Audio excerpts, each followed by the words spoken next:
নোংরা কালচার চোখের সামনে দেখেছেন, ভেবেছিল কাঁচ তুলে পালাবো, আমার উপর আক্রমণ করেছে আপনাদের সামনে। আমি গাড়ি থেকে নেমেছি, আমি ওদের মোকাবিলা করেছি, আমি একা মোকাবিলা করেছি। গাংনাপুরে রশি দাঁড়িয়ে থেকে এই নোংরামিটা করেছে। এটা হচ্ছে মমতা ব্যানার্জি, তার পার্টির কালচার। শ্রী চৈতন্য দেবের ভূমি তো এটা, মানুষ দেখছে।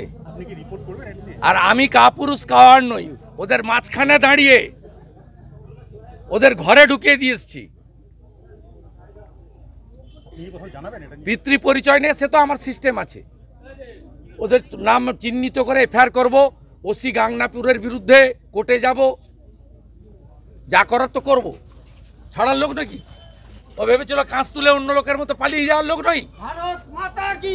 গাড়ি দাঁড় করিয়ে রাস্তায়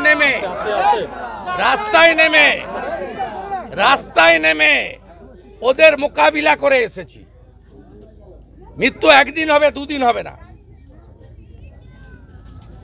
কাপুরুষ নই, আমার বাড়ির লোক ব্রিটিশকে তাড়িয়েছে, তা আমাকে ভয় দেখাতে পারবে না।